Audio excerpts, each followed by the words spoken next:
नमस्ते दोस्तों, मैं हूं आपका दोस्त और इस शो का होस्ट मयूर गुप्ता। आज आपके सामने लेके आया हूं येस बैंक लिमिटेड का फंडामेंटल एंड फाइनेंशियल एनालिसिस। अगर आप भी येस बैंक में इन्वेस्ट करने के बारे में सोच रहे हैं तो उसको इन्वेस्ट करने से पहले एक बार ये वीडियो एंड तक ज़रूर देखें। मैं आपको बताऊँगा कि येस बैंक के फाइनेंशियल्स किस तरह से हैं और आज क्या हमें उसमें इन्वेस्ट करना चाहिए कि नहीं। तो चलिए शुरू करते हैं आज का वीडियो। सबसे पहले एक डिस्क्लेमर देना चाहता हूँ, ये वीडियो सिर्फ एजुकेशन और इन्फॉर्मेटिव पर्पसेस के लिए। मैं किसी को भी बाय या सेल की कोई रिकमेंडेशन नहीं दे रहा हूँ। शेयर मार्केट में उतार चढ़ाव आते रहते हैं और आप अपना इन्वेस्टमेंट डिसीजन सोच समझ कर ही लीजिएगा। दोस्तों, येस बैंक का इनकॉर्पोरेशन ईयर 2004 में हुआ था और इसके हेडक्वार्टर्स मुंबई में हैं। इसके जो प्रमोटर्स हैं वो है राणा कपूर एंड अशोक कपूर। और पिछले 16 साल की इसकी हिस्ट्री में बहुत सारे उतार चढ़ाव आए।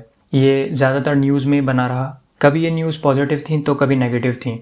इसने कभी अपने इन्वेस्टर्स को बहुत सारा पैसा बना के दिया और कभी उनको बर्बाद भी कर दिया। ये सारी चीज़ें मैं आपको इस वीडियो में बताऊंगा और हम देखेंगे कि किस तरह से इसकी जो जर्नी रही है पिछले 16 सालों में, उसमें क्या क्या चेंजेस आए और आज का इसका स्टेटस क्या है। अभी अगर हम देखें तो आरबीआई ने इसका कंट्रोल अपने हाथ में ले लिया है और बहुत सारी न्यूज़ आई कि बैंक के अंदर फ्रॉड हुआ है और किस तरह से जो है एनपीएस हुए, उनको बैंक ने छुपाया। और वो सारे फ्रॉड्स और उन सारी न्यूज़ के बाद इसके फाइनेंशियल्स पे बहुत ही बैड इम्पैक्ट पड़ा और अब आरबीआई ने इसका कंट्रोल अपने हाथ में ले लिया है। और मिस्टर प्रशांत कुमार, जो कि पहले एसबीआई में सीएफओ के पद पे थे, अब उन्हें इसका एमडी और सीईओ बना दिया है और अभी एसबीआई के पास इसका 48% स्टेक है। तो आइए अब देखते हैं डिटेल में कि कैसे लोगों का चहेता येस बैंक नो बैंक में तब्दील हो गया। तो सबसे पहले समझते हैं बैंक के फंडामेंटल्स को कि बैंक का बिज़नेस क्या है। तो अगर हम बैंक के बिज़नेस के बारे में बात करें तो बैंक का ज़्यादातर रेवेन्यू कॉरपोरेट और होलसेल लोन्स से आता है। जो ये लोन्स कंपनीज़ को, बड़ी बड़ी कंपनीज़ को देते हैं, वहाँ से इनका 60% बिज़नेस आता है और ये सारा का सारा बिज़नेस जो है इंडिया से ही आता है। इनका जो मेजर बिज़नेस है 99.99% वो इंडिया में ही है। अगर बात करें लोन्स के ब्रेकअप की, तो मान लीजिए अगर इन्होंने 100 रुपये के लोन्स दिए हैं तो उसमें से 65% लोन जो हैं वो कॉरपोरेट बड़ी बड़ी कंपनियों को दिए हैं। और अगर इनके एनपीए की बात करें, एनपीए क्या होते हैं पहले वो समझ लेते हैं। दोस्तों, एनपीए वो एसेट्स होती हैं और बैंक के केस में एसेट हमेशा लोन्स और एडवांस होते हैं, यानी कि जिन पे उनको इनकम जनरेट होती है। तो ये ऐसे लोन्स होते हैं जिन पे या तो उनका जो प्रिंसिपल है या फिर जो लोन के ऊपर लगने वाला इंटरेस्ट है वो 90 दिनों से ज़्यादा समय तक मिला ना हो बैंक को। तो अगर शॉर्ट में समझें तो 90 दिनों से ज़्यादा समय तक जो पैसा रिकवर ना हो पाया हो उसे एनपीए बोलते हैं। तो मान लीजिए अगर बैंक के पास 100 रुपये के एनपीए हैं तो उसमें से 62% एनपीए जो थे वो उन्हीं कॉर्पोरेट्स की वजह से थे जिनको उन्होंने लोन दिया था। तो इंडस्ट्री से जो एनपीए आए वो 62.5% के थे। तो जैसे जैसे ये एनपीए बढ़ने लगे, आरबीआई ने ऑडिट्स कंडक्ट किए और अपनी कमेटी वहाँ पर बैठाई, तब उन्हें पता लगा कि येस बैंक ने जो रिपोर्टेड एनपीए रिपोर्ट किए हैं शेयर होल्डर्स को और जो एक्चुअल एनपीएज हैं उसमें बहुत बड़ा गैप है। इसलिए आप देख सकते हैं स्क्रीन पे कि ग्रॉस एनपीए जो हैं 2 साल पहले अगर मैं कंपेयर करूं तो वो ऑलमोस्ट 1 से 2% की रेंज में थे, जबकि अब जून 2020 के टाइम पे वो एनपीए 17.3% के थे। दोस्तों, 17.3 एक बहुत ही बड़ा नंबर है। मतलब आप सोचिए कि अगर मैं 100 रुपये का लोन देता हूँ तो उसमें से 17 रुपये मैं रिकवर ही नहीं कर पाऊँगा और अगर मैं रिकवर नहीं कर पाऊँगा तो उसमें से ना तो कोई इनकम जनरेट होगी और जो शेयर होल्डर्स का पैसा है वो बर्बाद हो जाएगा।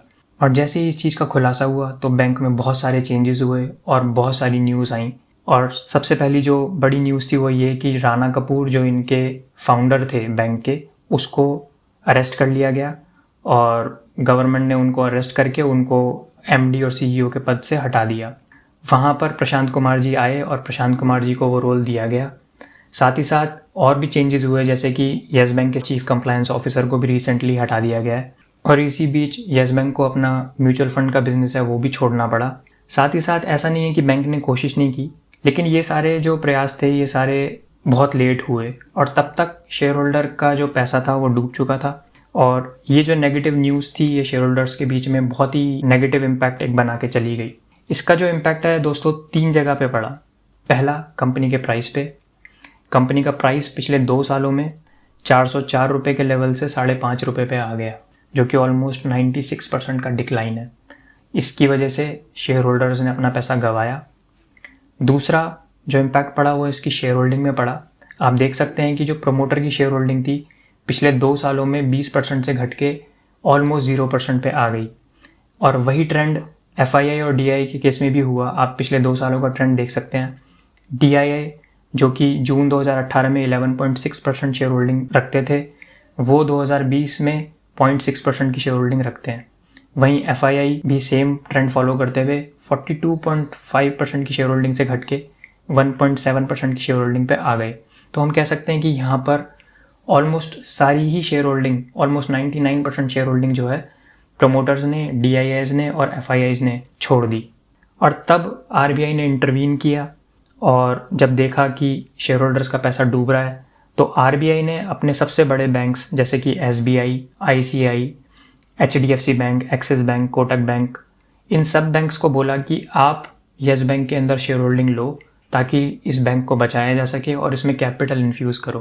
तो सबसे बड़ा शेयर होल्डर जो आज की डेट में है वो है स्टेट बैंक ऑफ इंडिया, जिसके पास ऑलमोस्ट 49% की शेयर होल्डिंग है बैंक की, और जिसमें डायरेक्ट RBI का स्टेक है। अगर हम स्टेट बैंक ऑफ इंडिया की शेयर होल्डिंग देखेंगे तो उसमें RBI का मेजर स्टेक है। तो हम कह सकते हैं RBI डायरेक्ट इस बैंक को कंट्रोल करती है। वहीं HDFC और ICICI बैंक ने भी ऑलमोस्ट 8% की शेयर होल्डिंग बैंक में ली। लेकिन इसका इम्पैक्ट सिर्फ प्राइस और शेयर होल्डिंग में नहीं पड़ा। तीसरा जो सबसे मेजर इम्पैक्ट पड़ा वो पड़ा कंपनी के फाइनेंशियल्स पे, और उसे समझाने के लिए मैंने येस बैंक को 15 बड़े बैंक्स से कंपेयर किया है। इंडिया के अगर आप 15 बड़े बैंक देखेंगे, पॉपुलर बैंक्स देखेंगे, तो उनमें HDFC बैंक है, कोटक बैंक है, ICICI बैंक है, स्टेट बैंक ऑफ इंडिया है। प्राइवेट और पब्लिक सेक्टर के बड़े 15 बैंक्स को एक साथ कंपेयर किया है यहाँ पर, ताकि मैं आपको ये समझा सकूं कि येस बैंक का जो फाइनेंशियल है वो बाकी के बैंक्स के कंपैरिजन में किस तरह से है। तो अगर मैं बात करूं सबसे पहले मार्केट कैपिटलाइजेशन और प्राइस की, येस बैंक का मार्केट कैपिटलाइजेशन अपने ऑल टाइम हाई प्राइस पे 10 लाख करोड़ का था। जी हाँ दोस्तों, 10 लाख करोड़। और ये ऑल टाइम हाई प्राइस 404 रुपये पर शेयर का था, जैसे मैंने आपको बताया। और अगर मैं इस 10 लाख करोड़ को आपको समझाना चाहूँ तो HDFC बैंक और स्टेट बैंक ऑफ इंडिया, जब इन दो बैंक्स का ऑल टाइम हाई प्राइस था तब इन दोनों बैंक्स का total market capitalization 10.5 lakh crore का था। तो आप कह सकते हैं येस बैंक का जो 404 रुपये का प्राइस था, उस पे जो येस बैंक का वैल्यूएशन था वो इंडिया के दो सबसे बड़े बैंक, HDFC बैंक जो प्राइवेट सेक्टर का सबसे बड़ा बैंक है और स्टेट बैंक ऑफ इंडिया जो पब्लिक सेक्टर का सबसे बड़ा बैंक है, इन दोनों से बराबर वैल्यूएशन था येस बैंक का, जो कि मेरी नज़र में सही नहीं है। येस बैंक कभी भी स्टेट बैंक ऑफ इंडिया से ज़्यादा वैल्यूएबल नहीं था। और मैं आने वाली स्लाइड्स में आपको बताऊंगा कि SBI हर महीने में येस बैंक से ज़्यादा बेटर है। रादर HDFC बैंक, जो कि हम सब लोग जानते हैं, HDFC और कोटक बहुत बढ़िया बैंक है प्राइवेट सेक्टर के, वहाँ पर अगर हमें इसको येस बैंक से कंपेयर करता इवन पास्ट में भी, तो भी HDFC बैंक येस बैंक से कहीं बेहतर था। लेकिन लोगों ने येस बैंक के लिए ज़्यादा वैल्यूएशन देना मुनासिब समझा और वही हुआ जो होना चाहिए था। अब इसका प्राइस जो है 404 रुपये से घट के ऑल टाइम लो पे 5.5 रुपये पे आ गया। और हम देख सकते हैं 52 वीक्स में जो येस बैंक का प्राइस है उसमें 83% का डिक्लाइन आया है। और अगर मैं बात करूं पूरे ऑल टाइम की तो 96% का डिक्लाइन इसके प्राइस में आया है। वहीं दूसरे बैंक्स में भी डिक्लाइन आया है, लेकिन अगर हम HDFC बैंक देखेंगे तो उसका 52 वीक्स का ओनली 15% का डिक्लाइन है। और बड़े बड़े बैंक्स, अगर मैं SBI की भी बात करूं तो ऑलमोस्ट 40% का डिक्लाइन उसमें आया है। और अब अगर हम येस बैंक को कंपेयर करें HDFC और स्टेट बैंक ऑफ इंडिया से, तो जैसा कि मैंने आपको कहा कि कभी भी उतना वैल्यूएबल नहीं था, तो उसको प्रूव करने के लिए अगर मैं आपको दिखाऊं कि जो HDFC बैंक का नेटवर्क है उसके पास 5500 ब्रांचेज हैं all over India and abroad. वहीं स्टेट बैंक ऑफ इंडिया के केस में वो ब्रांचेस 24,000 हैं, 24,000 branches all over India and abroad. वहीं अगर येस बैंक की बात करें तो उसके पास ओनली 1135 ब्रांचेज हैं। तो हम कह सकते हैं कि येस बैंक का जो नेटवर्क है वो स्टेट बैंक ऑफ इंडिया के कंपैरिजन में कहीं भी नहीं ठहरता। लेकिन अगर हम उसके वैल्यूएशन की बात करें तो वो एक वक्त पे स्टेट बैंक ऑफ इंडिया से 3 टाइम्स एक्सपेंसिव था। उसको अगर मैं फर्दर समझाऊं तो अगर मैं मार्केट शेयर की बात करूं तो मान लीजिए अगर बैंक्स के अंदर जो लोगों का पैसा है वो 100 रुपये है टोटल ऑल ओवर इंडिया, तो उस 100 रुपये में से स्टेट बैंक ऑफ इंडिया के पास इंडिया के टोटल डिपॉजिट्स का 24.7% है, यानी कि 1/4 of the deposits are deposited in SBI। वहीं अगर HDFC बैंक की बात करें तो वो 8.5% है, यानी कि 100 में से 8 लोग HDFC बैंक के अंदर पैसा डिपॉजिट करते हैं। वहीं अगर येस बैंक की बात करें तो वो 0.8 है। वहीं अगर बैंक एडवांसेस की बात करें, यानी कि अगर मुझे लोन लेना है और बैंक के पास जाके मैं लोन मांगता हूँ, तो SBI ने ऑलमोस्ट 23% के लोन इंडिया में दिए हुए हैं। वहीं अगर HDFC की बात करें तो वो ऑलमोस्ट 10% के हैं, लेकिन येस बैंक के केस में वो ओनली 1.6% है। वहीं अगर मैं नेट इंटरेस्ट इनकम की बात करूं तो पहले समझते हैं कि नेट इंटरेस्ट इनकम होता क्या है।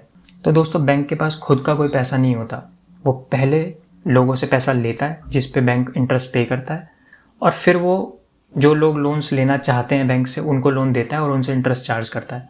इन दोनों इंटरेस्ट के बीच में जिस पे जो बैंक ने इंटरेस्ट दिया डिपॉजिट्स लेने के लिए और जो एडवांसेस पे बैंक ने इंटरेस्ट कमाया, इन दोनों का जो डिफरेंस होता है उसको बोलते हैं नेट इंटरेस्ट इनकम। तो मान लीजिए अगर इंडिया में 100 रुपये की नेट इंटरेस्ट इनकम जनरेट होती है बैंक्स को, तो उसमें से 25% जो इनकम है वो स्टेट बैंक ऑफ इंडिया को जनरेट होती है। वहीं HDFC के केस में ये नंबर 16% का है ऑलमोस्ट, ICICI 10% का है, वहीं येस बैंक के केस में ओनली 1.2% है।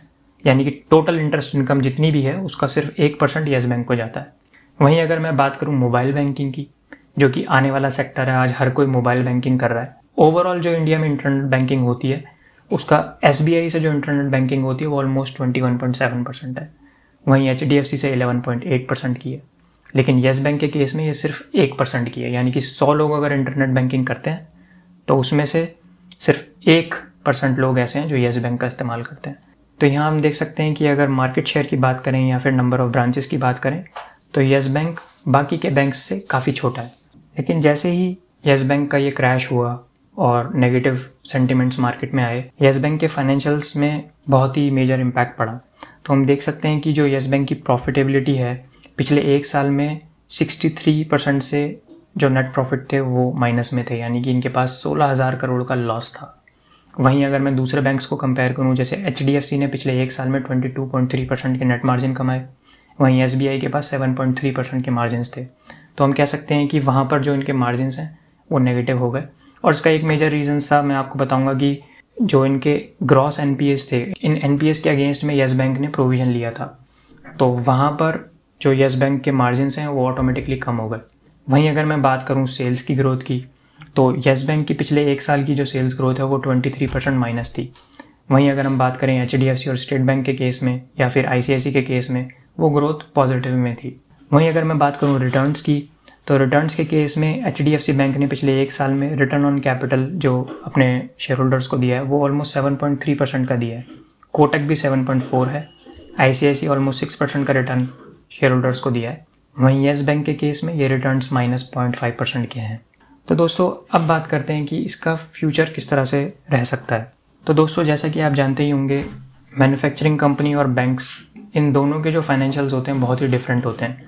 कुछ रेशियोज़ जो कि हम मैन्युफैक्चरिंग कंपनीज़ में देखते हैं, जैसे कि डेट इक्विटी रेशियो हो गया, इंटरेस्ट कवरेज रेशियो हो गया, price to free cash flow ratio हो गया, वो सारे रेशियो बैंक के केस में काम नहीं करते। और इसलिए बैंक के केस में ये 4 से 5 रेशियो जो मैं आपको दिखा रहा हूँ ये सबसे इंपॉर्टेंट होते हैं। पहला होता है ग्रॉस NPA। तो अगर मैं बात करूं पहले NPA, जैसा कि मैंने आपको बताया, 90 दिनों से ज़्यादा जो पैसा बैंक रिकवर नहीं कर पाया वो NPA होता है।